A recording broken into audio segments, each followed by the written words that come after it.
Assalamualaikum warahmatullahi wabarakatuh. Kembali lagi dengan saya, Mr. FX 13. Kali ini saya akan sharing bagaimana cara entry posisi di gold dengan menggunakan analisa dari indikator deck marker. Namun sebelum ke video, jangan lupa like, share, komen, dan subscribe channel ini. Saya lebih semangat lagi untuk membuat video-video analisa teknikal di mata uang gold atau di pair gold. Oke, langsung saja kita ke cara menganalisa menggunakan deck marker ya. Saya di sini menggunakan deck marker dengan settingan saya sendiri, yaitu 0,1, 0,9 dan area tunggu di 0,5. Area 0,1 yaitu area entry buy, yang mana ketika market sudah jenuh jual, maka kita open posisi buy, dan ketika harga market sudah jenuh jual atau sudah berada di atas dan sudah jenuh di area 0,9, maka kita open posisi sell. Sebenarnya sangat simpel ya, menggunakan deck marker ini tinggal kita menunggu area-area tersebut. Ketika market sudah menyentuh area-area 0,9 atau 0,1, ketika tren naik atau ketika tren turun, maka kita bisa open posisi counter buy atau counter sell. Namun dengan catatan, ketika kita menganalisa menggunakan time frame lebih kecil, maka kita jangan terlalu lama entry posisi di hold. Misalkan kita entry buy ketika dia turun dan sudah menyentuh area 0,1, maka ketika dia sudah naik dan dia ternyata hanya koreksi, maka kita langsung tutup posisi. Karena kalau misalkan ternyata trennya masih strong sell atau strong buy, deck marker ini dia bisa akan kembali lagi ya, sampai di area time frame lebih besar itu benar-benar sudah menyentuh area jenuh atau area tertinggi juga. Area tertinggi jenuh sell, jenuh buy, area terendah itu jenuh sell. Dan juga jangan lupa ketika misalkan ternyata ada pola candle,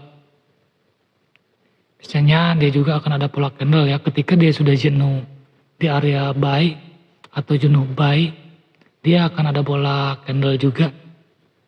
Nah, usahakan ketika kita open posisi sell atau buy, sedangkan deck marker sudah berada di area 0,9 atau 0,1, tunggu momentum ketika ada pola candle evening star kah atau bearish engulfing atau bullish engulfing, terserah. Dan deck marker pun silakan digunakan menggunakan indikator lain yang lebih support untuk area trennya ya, untuk tren market di daily yang sedang bergerak. Seperti ini di H1 dia ada pola bearish engulfing.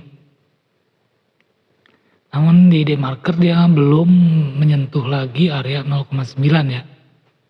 Karena dia masih ada koreksi dulu untuk naik. Namun di sini juga ada base, dia base sell H1 di area sini ya, base sell.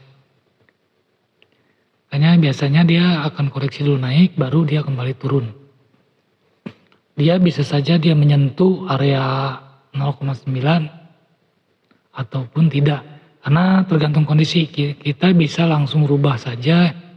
Makanya saya pun ini tidak paten ya, karena saya pasti langsung rubah ke 0,8 atau 0,2. Jadi kadang saya ketika misalkan di 0,8 dia sudah turun, maka saya langsung open posisi sell.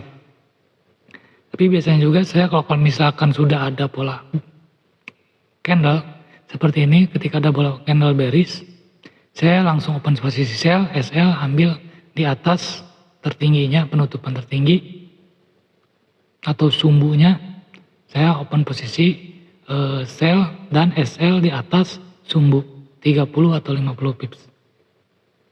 Jadi ternyata kalau misalkan dia masih naik dan kena SL dan penutupan harga di atas SL, berarti tren dia masih naik. Jadi nanti kita tinggal ambil time frame lebih kecil tunggu momentum jenuh, dia koreksi turun, mau di M5 atau M1, baru kita follow the trend. Tapi jangan lupa juga sih, lebih aman kalian analisa dulu di time frame lebih besar, dia trennya naik atau turun. Misalkan seperti ini, di daily dia masih naik ya. Di daily dia masih naik. Kita kalau misalkan untuk ambil intraday berarti H4, kita analisa juga di H4. Kita lihat area jenuhnya di mana. Ketika kita sudah menemukan area jenuh atau berada di middle band, kalau dengan BB, kalau di D-marker berarti di area 0,5. Maka langsung kita open posisi buy. SL 50 atau 30 pips. Begitupun di H1, ketika dia sudah di area jenuh, misalkan dia, nah seperti ini, dia terus-terusan di area 0,5, dan di time frame besarnya masih uptrend seperti di A4 ini. Ketika garis ini masih di atas area 50 berarti dia masih uptrend ya, dan dia berhasil menembus MA50 atau middle band, berarti dia masih uptrend. Maka kita ambil posisi buy ketika dia koreksi di M50, H1 atau M30 ataupun di M15. Kita nyari open posisi. Sekarang di area sini kita buy.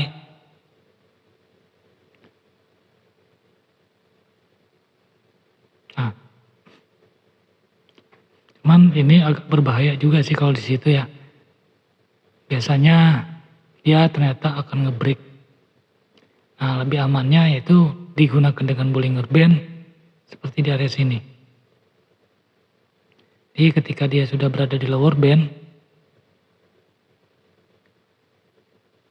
dia juga berada di bawah marker. Lalu kita open posisi buy. TP jangan terlalu jauh. Jadi ketika dia sudah naik, kita langsung TP. Tapi kalau misalkan untuk swing H1, misalkan untuk H1,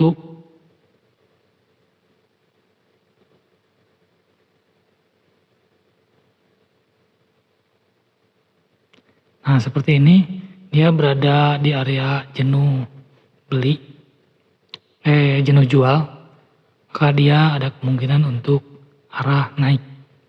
Dan tetap dilihat juga di marker atau di Bollinger Band atau dengan indikator-indikator lain.